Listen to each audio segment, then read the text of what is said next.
Look what's going on with Candace Owens and Ben Shapiro. Truly, Ben Shapiro, you and the midget horse that you rode in on. You're obnoxious, you have absolutely no values, and I say that on behalf of the world. So, when Candace Owens says, I don't know, but I know, that is and we are all more for having heard it. Well, Ben, when it comes to you, having worked with you, I just know the tactics that you use to feign popularity in the public. I just know the amount of money that you are willing to spend on advertising to inflate your numbers to make people think that you're popular. If Candace Owens decides to spend every day since the murder of Charlie Kirk casting aspersions at TPUSA and the people who work here, who worked with Charlie every single day, his best friend, then we, as people with a microphone, have a moral obligation to call that out by name. You are such a joke of a little man. Your ability to believe that you can keep manipulating the markets. You know those kids booed you on that stage. The amount of messages I got from Turning Point USA people saying, what is happening? Why is he on this stage? Standing against everything that Charlie believed in. Candace, it may be that the person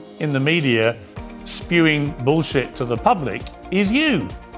No, nice try. It's not. It's Could you be. By saying, why are you asking questions? Don't you worry about Mikey's feelings? Everyone knows what this is. And like I said, because we have the example, the concrete example of after JFK's assassination, the media members quite literally being put on the payroll of the CIA, we have a historical example that we can look at and go, we're not doing that again. Doesn't matter how many times you keep telling the public that I'm spewing bullshit, it is only because there has not been anything that has come out of this investigation that makes any sense that the public is not listening to. I am sorry to say this, Piers, people like you. And what I love about you and I sitting down is that this exact same time last year, you were doing the same weird questioning and making all these things when I said that they were committing a Holocaust against the Gazans, and then you changed your mind. Actually, Piers, this time, I'll see you next year when you change your mind again, and we have more information about what happened, and you realize that the difference between me and you is that I have the courage to take the risks and ask the questions first, okay, before it's popular. You wait until it becomes popular and then you change your mind.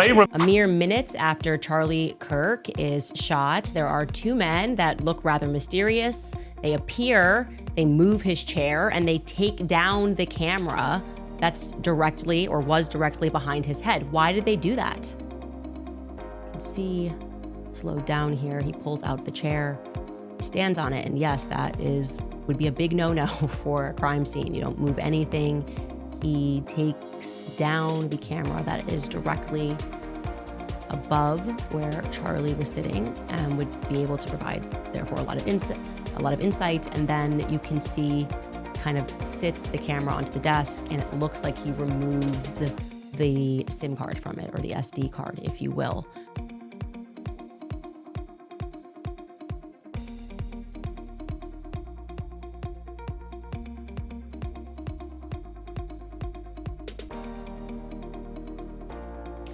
So I'm going when I saw this footage, who is that? Like, actually, I should be able to figure this out because I've got a pretty big network at Turning Point USA. The person's wearing shades. I'm not recognizing the individual.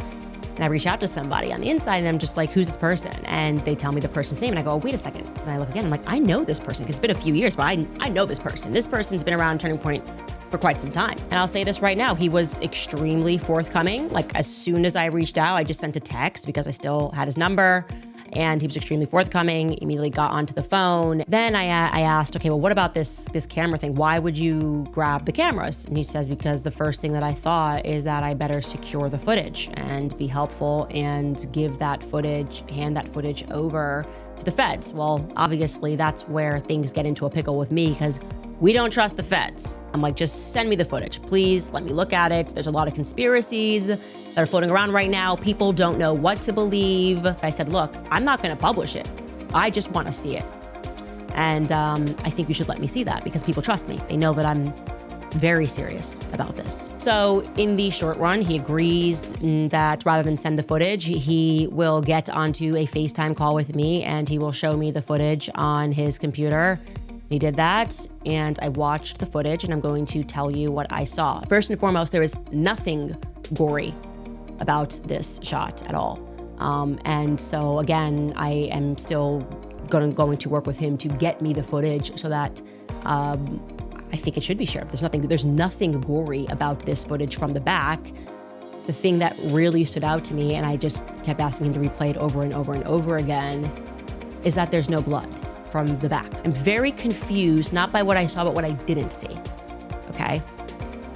That's pretty much all I can tell you right now. Tucker Carlson preys on the friendship he proclaims with others, and then he knifes them directly between the shoulder blades when convenient for him. Tucker Carlson is, in short, a terrible friend. Tucker Carlson was supposedly Charlie Kirk's friend. Charlie believed that Nick Fuentes was vermin. That's a direct quote. He believed that because Nick Fuentes dedicated his life to destroying Charlie Kirk and TPUSA from the inside. So first and foremost, the idea that in order for you to show that you're a good friend of somebody, you have to agree not to host people on your platform from conversations is just so anti-Charlie, it's unbelievable. And it is simply a fact, which I feel comfortable sharing now, that Charlie and Ben Shapiro did not get along. Because Charlie found out that Ben was operating behind the scenes to stop him and sort of hinder the growth of Turning Point USA in our early days. And I have only about 80 to 150 text messages from Charlie to that effect. This is not a debate, by the way. This is a fact. So challenge me to share the messages. I will gladly. Ben was in part upset because I made a joke about him when I appeared on Joe Rogan back in 2018. I know these types in school. Like I was in their classes, you know, like they're just like, you're like late to school, or like the last person you want to see is like the hall monitor, like, you know, like, the idea like that you would be late, right? Yeah. Like he's writing you a pink slip. It's like, Ben, just give me the pink slip, dude. Like, you know, like that just give it to me, Ben. All right, like. Lighthearted joke. Obviously, the story goes, Charlie stuck with me despite Ben's urging. We kept climbing. We reached a point where as a team, Charlie and I were suddenly undeniable. Charlie's perspective was just laugh and move on. We get the invite to be on Ben Shapiro's show, and I'm like, no, F that. He was so awful to us. And Charlie's like, no, it's great. Let's do it because we won. Okay, we won, Candace. And I'm like, okay, fine. We get to the location, I think it was in Sherman Oaks, California, and Charlie says to me, we're in the green room, hey, will we take a photo with him? I'm gonna puff my chest out and stand extra tall so we never forget this moment of us having triumphed over Ben Shapiro. And he actually does it, and it was completely hilarious, and this is actually the photo from that. Charlie did that totally on purpose. It was such a Charlie Kirk thing to do, and it became like our perfect inside joke every time we felt like he was kind of saying little things about us. And that was Charlie. That was just the spirit of Charlie, and he moved on from it. He was always cordial beyond that. He never felt any nastiness. The point of me sharing this, though, is to make it very clear that Charlie loved Tucker. Charlie was not in love with Ben Shapiro. He didn't hate Ben Shapiro. He just, I would say, experienced Ben Shapiro. Despite this, he always, as I said, kept it cordial because that's who he was as a person. But what I will not allow is this absolute inversion of reality where Ben Shapiro becomes any sort of voice on who is and who is not betraying their friendship with Charlie. I will not allow it. Here's the difference between me and you. I've actually been a reporter for many, many years. You never have. I can tell you, no journalist who's an actual reporter would read a legal filing and then do a tweet which states as fact in their own words, he's not in jail because he's a Fed CIA asset. Can you try to avoid? That's not reporting. Well, Piers, tell me more. What school did you go to? Tell me more. I went to Harlow Journalism to back it College up. in Essex in England. Well, then we better listen to you guys.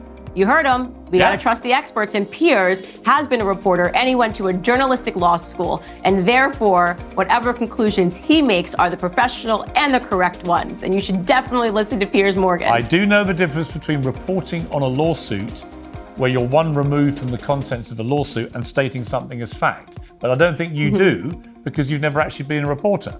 That's my point. Ooh, burn. You got me. You go, girlfriend.